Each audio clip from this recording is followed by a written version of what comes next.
When the whole family was gathered around the dinner table, the man I had loved with all the years of my youth held a leather belt in his hand, walked up to me, and shouted for me to kneel and confess to infidelity. The belt cracked through the freezing air like a blade, severing all justice and truth. I didn't cry or beg. I simply pulled out a USB and plugged it into the large TV in the living room. The entire family sprang to their feet as the screen lit up with a scene of my father-in-law and my sister-in-law, my husband's brother's wife, tangled together in a shameful position. My name is Camila, 35 years old, a programmer for a tech company in Detroit. That Christmas Eve, I drove to the grand mansion in Bloomfield Hills, where my father-in-law, Richard, always held the party with his signature military discipline. The entire house was lit up like a barracks, decorated in classic style. From the tablecloths, wine glasses, to the mealtime, everything had to follow his orders.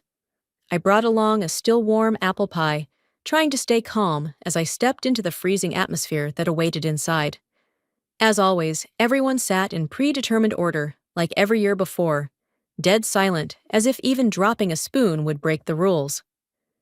Richard sat at the head of the table, whiskey glass in hand, eyes sharp and cold as razors, scanning each person to ensure no one dared to speak before he allowed it. Just as I set the pie down on the table, my phone suddenly lit up. A Christmas message from my boss. That tiny sound pierced the silence like a bomb, startling everyone. Kevin, my husband, immediately snatched the phone, his face flushed red after reading the festive message. He turned to his father, awaiting his reaction, and within seconds, Richard bellowed like giving an order to a soldier. "You want to be a real man? Handle your wife." I stood there, watching my husband tremble as he pulled down his grandfather's old leather belt from the hook, then screamed in my face, "Kneel!" Beside him, Carol, my mother-in-law, covered her mouth, trembling, eyes filled with panic, yet still unable to speak, for she had known only fear of her husband for 40 years. And Chloe, my sister-in-law, always clad in tight clothes and laughing loudly, leaned against the fireplace in a blazing red dress, sneering, "Poor Camilla, always trying to act righteous." I didn't kneel. I didn't cry. I simply walked slowly toward the 75-inch TV on the wall, plugged in the USB drive I had prepared into its port. Kevin hadn't even raised the belt yet when the screen lit up, and the fake world Richard had built over decades began to crumble second by second. The moment Kevin's belt snapped upward, the light from the TV blasted across his face, freezing his raised arm mid-air. I stepped aside without speaking. I didn't need to. The images on the screen were already doing all the work for me. The footage opened with the sound of wind slipping through the crack of the study room door. Then the hidden camera lens automatically adjusted its focus. On the screen appeared Richard, my father-in-law, pinning Chloe down on the very oak desk where he always bragged to everyone. "This is where I write my war journals, where I reflect on honor." But the honor he worshipped was nothing but a hollow shell. Under the soft yellow desk lamp, Richard was hunched over Chloe, and Chloe was moaning as if she had forgotten who her own husband was. A sharp clatter rang out. The whiskey glass slipped from Richard's trembling fingers, hit the carpet, and shattered into cold shards. I hadn't even looked at his reaction yet when the next sound exploded through the room. Carol screamed. It wasn't the cry of a mother, nor the sob of a wife. It was a scream of 40 years of suffocating rage tearing free as if her chest were about to split open. Her face flushed red, her eyes wide with panic and fury, and without a single second of hesitation, she hurled the porcelain plate she was eating from straight at Richard. It cracked in half against the chair, and right after that throw, Carol collapsed to the floor as if her body could no longer bear the weight of the truth. Chloe stood frozen, hands over her mouth, her eyes stretched so wide they looked like the skin might tear. The red tight dress she always flaunted suddenly became something strangling her own breath. That red no longer symbolized seduction. It looked like blood, like a warning, like a curse. Kevin, however, was different. He didn't shout. He didn't rush to help his mother. He didn't look at me. He simply stood there, staring at the TV, staring at the actions of the man he had always viewed as his model of manhood. The belt slipped from his hand, hitting the floor with a sound so faint that if the living room hadn't been silent as a graveyard, no one would have heard it. But I heard it clearly. The belt hitting the ground sounded like the crack of an illusion breaking apart. His mind was blank. His lips trembled. I saw in his eyes the collapse of a son, a husband, a man who had never once stood on his own feet. And for the first time, I saw Kevin afraid. Not afraid of losing me, but afraid of losing the father figure he had worshipped his entire life. And I still stood there, calm as when I plugged the USB into the TV. I didn't need to prove anything, because in the end, the truth had finally chosen to speak for me. Richard cleared his throat, trying to rebuild the authority that had shattered alongside the whiskey glass. He gripped the back of the chair like a man trying to cling to the last remains of his power, then growled each word, his voice shaking but still desperately forcing command. "This is manipulated!" The whole family flinched at his volume, but beneath the trembling tone, I heard the panic of a beast cornered with nowhere left to run. Chloe burst into tears immediately, so quickly I knew it wasn't remorse. It was the reflex of someone who had survived by deceit. She buried her glitter-covered hands over her face, crying and screaming, "He made me do it! He forced me!" Her words echoed through the large room, but sounded hollow, like rehearsed lines that meant nothing against the raw truth playing on the screen. I didn't respond. I didn't look at Chloe. I didn't look at Richard. I simply dragged the timeline down and opened the remaining videos, 23 clips, documenting 2 full years of Richard's secret affair with his own son's wife. What stunned everyone wasn't the quantity, but the familiarity. The same room, the same oak desk, the same yellow lamp, the same way Richard locked the door, the same way Chloe nuzzled into his chest, the same way Richard placed his hand on her back, as if it were the most natural thing in the world. And then came video number 11, the one I knew would rip apart every mask left. Chloe moaned loudly, her voice clear as if echoing directly into the living room. "Daddy, hurry! Mike is coming to pick me up," Richard replied, his tone filled with pleasure and shamelessness. "Relax, sweetheart. I'll tell Mike to go buy you some fresh oysters." Chloe in the video burst into laughter, a sharp slicing sound that cut through the frozen air of the living room. No one dared breathe, no one dared move, no one dared look at each other. Only the light from the TV reflected on the pale, horrified faces, as if everyone had just seen a person they never truly knew. And for the first time, every member of the family trembled as they looked at Richard like he was a depraved creature, a man who had not only betrayed his wife, his son, his honor, but had destroyed the very moral foundation he had spent his entire life preaching. No one spoke. Only the video continued to play, and each passing second felt like a slap landing directly across Richard's face. And in the moment, the room sank into that suffocating silence. My mind replayed a different film, one I had kept to myself for the past 2 years. The tiny fragments I had seen but brushed aside because I wanted to believe in this family. Until today. I remembered the first time I sensed something was wrong. It was an autumn evening as I cleaned the kitchen after a family dinner. Richard walked in, wearing his usual navy blue sweater. As he passed by, a strange scent hit me. That expensive oud rose perfume I knew well because Chloe always sprayed it on, even boasting, "I love this scent, it makes men turn their heads." I told myself it was nothing. Maybe she hugged her father-in-law. People do that. But when I stepped closer to gather the napkins, the scent still clung deeply to Richard's sweater, heavy and intimate, like someone had pressed themselves against him, not a polite greeting. That was the first clue. Then came Thanksgiving. I stood behind Richard as he watched football with Kevin.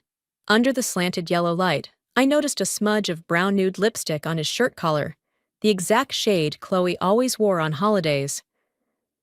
I stared at that stain for 10 full seconds. 10 seconds that felt like a year.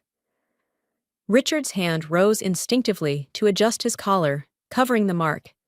I remember his eyes flicking sideways, quick, like a man who knew he had just exposed evidence. That was the second clue.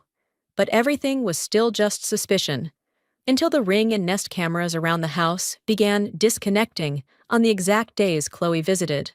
Not constant outages, selective ones. 1 hour only, conveniently matching her just dropping by for fun visits. The first time, I blamed the weather. By the third, seventh, eighth time, I knew it wasn't coincidence. I remembered clearly how Richard once bragged to his veteran buddies, "I can control this entire house with 10 cameras I installed myself." He said it with the smugness of a man who believes he's too smart to be caught. That day, I decided to do the one thing he never expected, use the very system he relied on to control everyone, to expose him. I opened my laptop in the bedroom, accessed the Ring and Nest devices using the admin account Richard had forgotten to change the password for. The disconnected clips weren't gone. They were hidden in the cloud. Using my AI skills, I recovered every deleted and overwritten file, each frame restored through the algorithms I build at work. One by one, the files appeared. Every breath, every zipper pulled, every look Chloe gave him as she wrapped her arms around her father-in-law's neck. Each video surfaced like another nail sealing the coffin of a rotten family. I didn't cry. I silently copied everything onto my personal hard drive, then uploaded duplicates into a 2-layer encrypted cloud server I rented in California, far enough that no one in this house could reach it. That was the night I understood. In this house, I was the only one who saw the truth. And if I didn't speak, no one ever would. But I wasn't the only one who had sensed something was wrong. There was someone else who had seen the signs. But because of love, because of trust, he convinced himself to look away. That person was Mike, Chloe's husband, a firefighter who worked so many night shifts that sometimes he only saw his wife for a few hours each day before rushing back to emergency calls.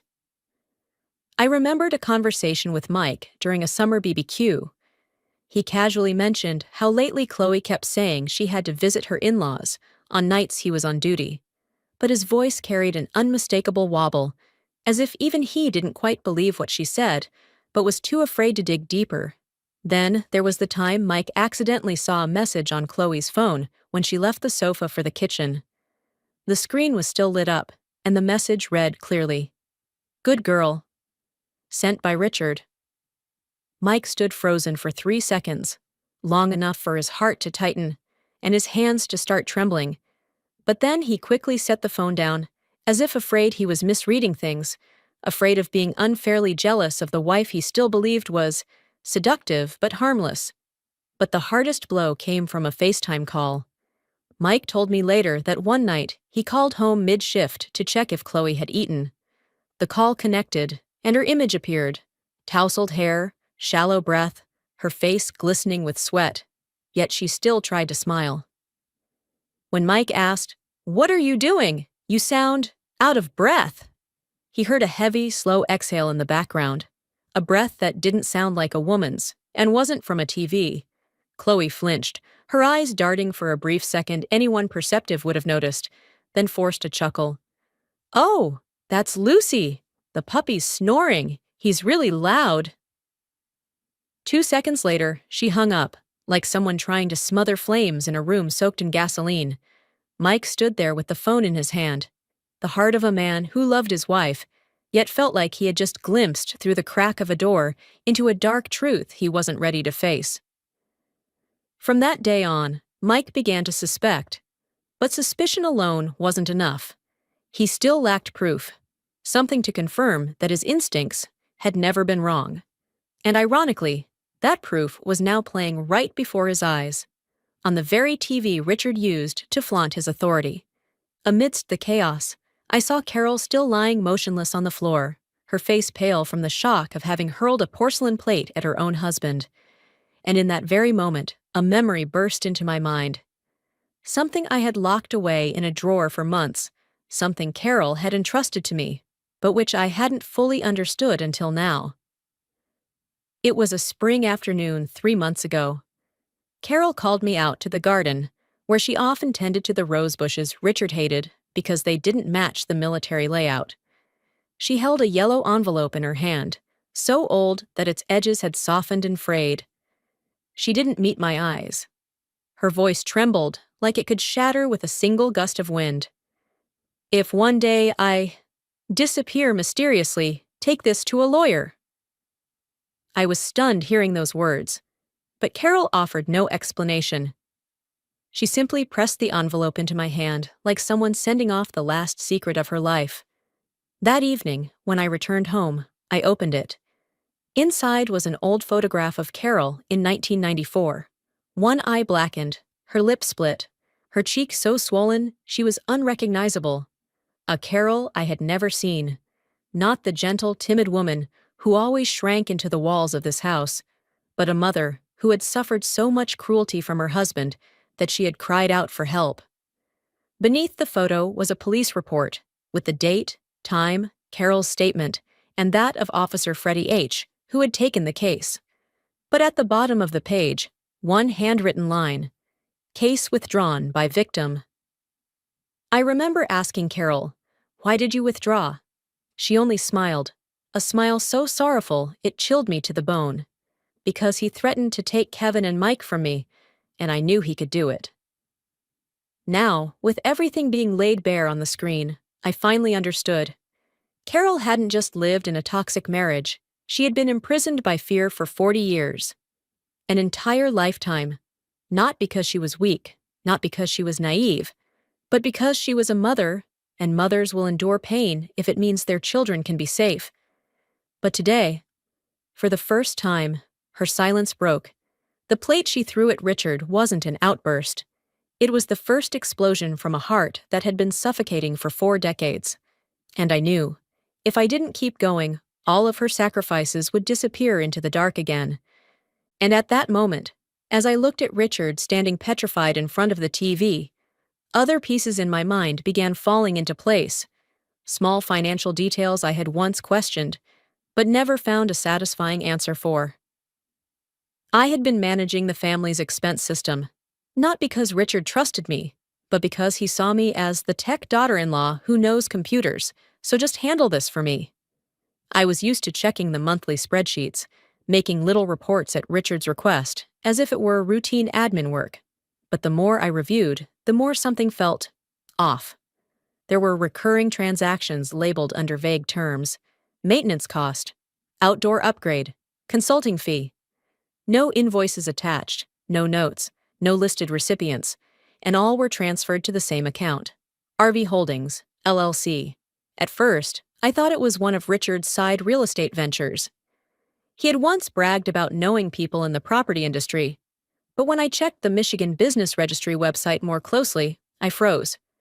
RV Holdings, LLC had only 2 registered members: Richard Vaughn and Chloe Vaughn, my sister-in-law, Mike's wife.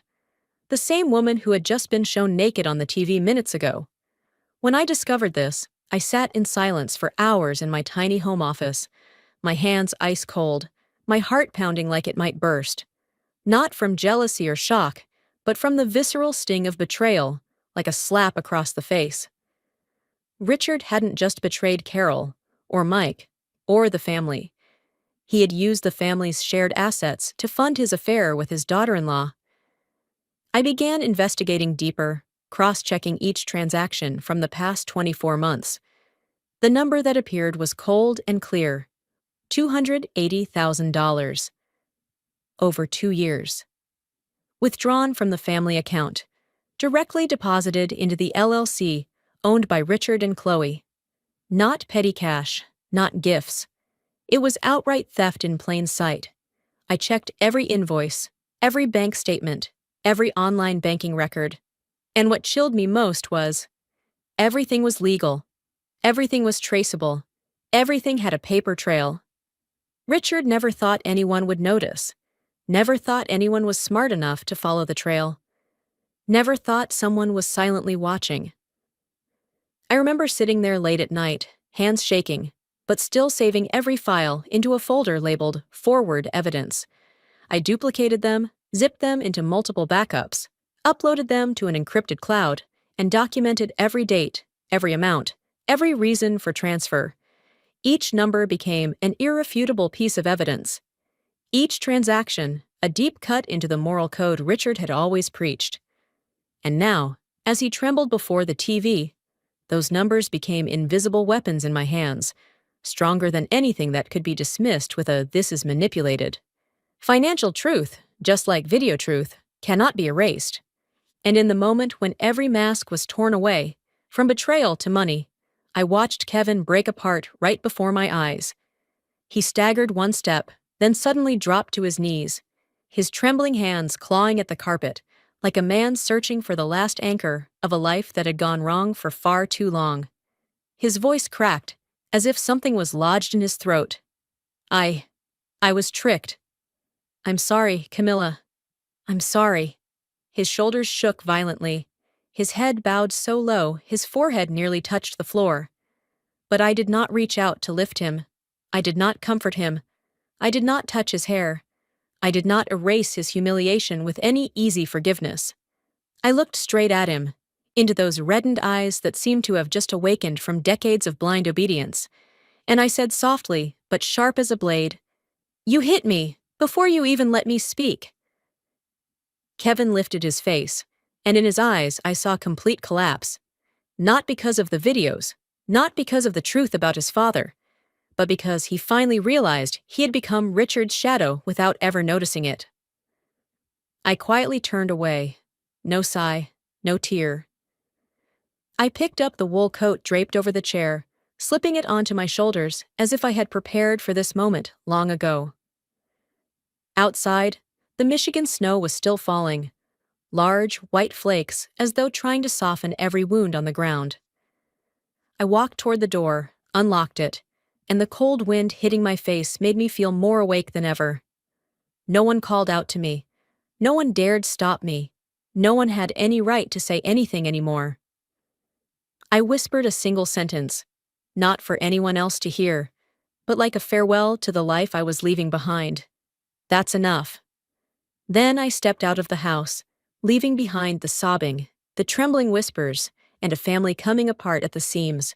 In the sharp, restless Michigan cold, I climbed into my car and drove without looking back, afraid that a single glance might pull me back into that toxic vortex. I didn't know how long I had been driving, only that my hands were still shaking with adrenaline, and my head throbbed with the weight of too much truth collapsing in a single night. By the time I realized it, I had turned into the hotel district near the airport, a place where I knew I could disappear into the anonymity of hundreds of flights a day. I chose the Weston Detroit Metropolitan Airport, far enough, quiet enough, unfamiliar enough that no one could find me quickly. I checked into a room on the 8th floor. The door clicked shut behind me, a small sound that made me feel safer than anything else so far. I turned on the warm yellow lamp, its glow soft enough to make me want to crumble onto the bed. But I couldn't. Not tonight.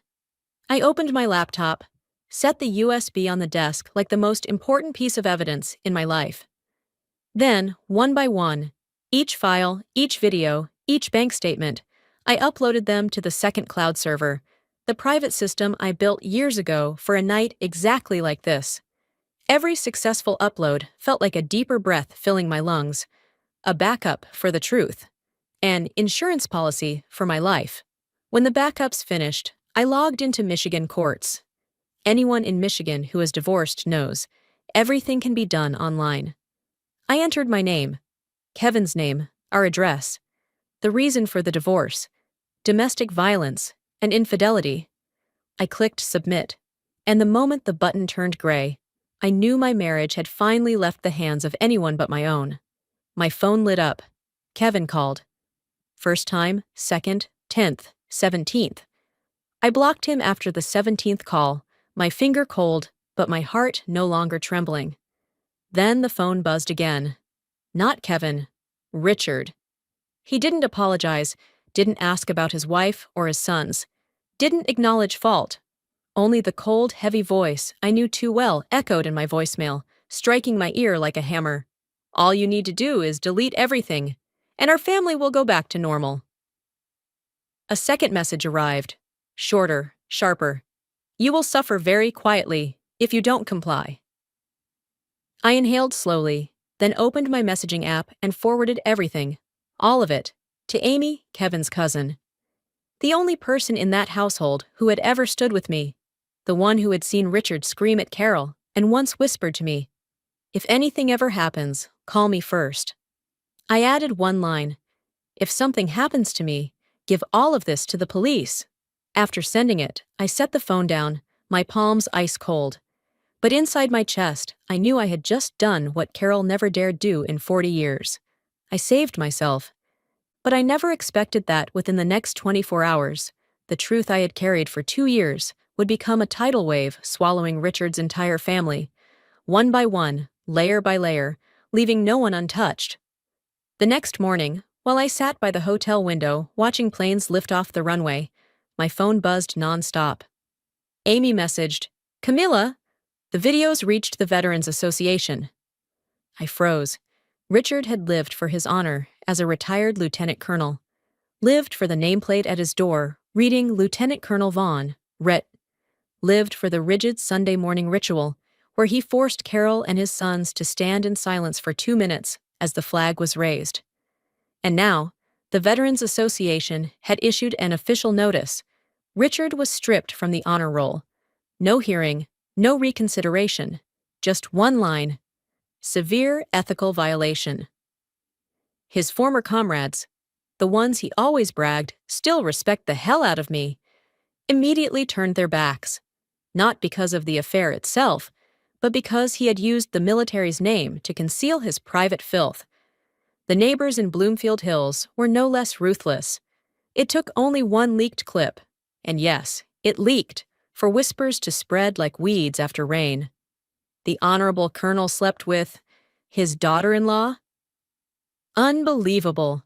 And with that scandalous Chloe, no less. Poor Carol, all those years.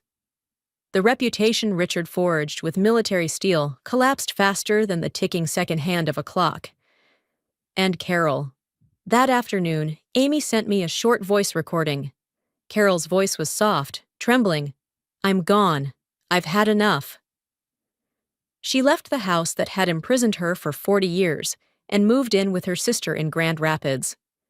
Amy said that when Carol stepped out of the car, she laughed, a weak, shaky laugh, but a real one. "It's the first time I feel like I can breathe," she said. Chloe wasn't as fortunate. When Mike, her husband, finished watching all the videos, he said nothing. Didn't cry. Didn't scream. Didn't break anything. He simply packed his things, walked out the door, and filed for divorce on Christmas night. Amy witnessed it. She messaged me only one sentence. Mike looked at Chloe like she was a stranger, and then he left. Another family shattered. All because one man and one woman chose betrayal over decency. But the aftershocks didn't stop. The next morning, just as I opened my eyes, my phone lit up again. Amy was calling. This time, her voice wasn't calm. It was panicked. "Camilla, Richard is in the hospital. Stroke. Kevin's at Beaumont." I went still. Richard, the man who once roared that a colonel never falls, now lay motionless, half paralyzed. The stroke hit after a night of tension, threats, and the collapse of his honor. Everything he used to control others turned back to destroy him. A brutal irony. According to Amy, Kevin had been sitting in the hospital for 12 straight hours. No food, no sleep, never leaving his father's bedside. One night, Amy saw him slumped in the hospital hallway, his head in his hands. "Why did you do this, Dad? Why did you turn me into this?" But Richard could no longer answer. No nursing insurance, no veteran benefits, no one left to shoulder the burden. And the burden fell on Kevin, a man who had just lost his wife, his home, and himself. To pay the medical bills, Kevin sold the house in Troy, the house he once dreamed of raising children in, the house he had shown me with such pride. Amy said that when the new owners moved in, Kevin sat alone in the empty living room.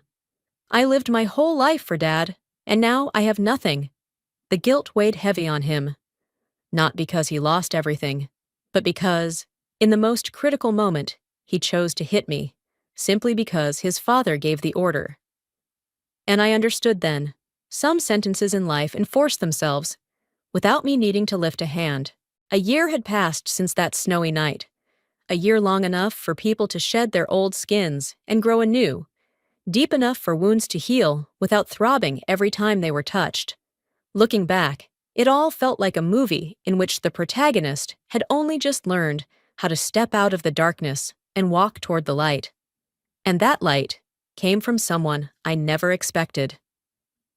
Nathan, my colleague at the tech company in Detroit, the one who always gently asked every morning, "Did you drink enough water today?" The one who quietly left my favorite coffee on my desk when I was too busy to leave my seat. The one who stood beside me in every meeting, never overpowering, only silently supporting. I used to think that was just politeness. After the divorce, I understood. It was kindness. And it was only after the divorce that he finally said the words he had hidden for 3 years. "I've liked you for a long time, but I waited until you were free." I broke down crying in the car he drove as we wandered through Ann Arbor, a leafy university town, where autumn roads were blanketed with golden leaves, where everything seemed to slow down just enough to let people breathe.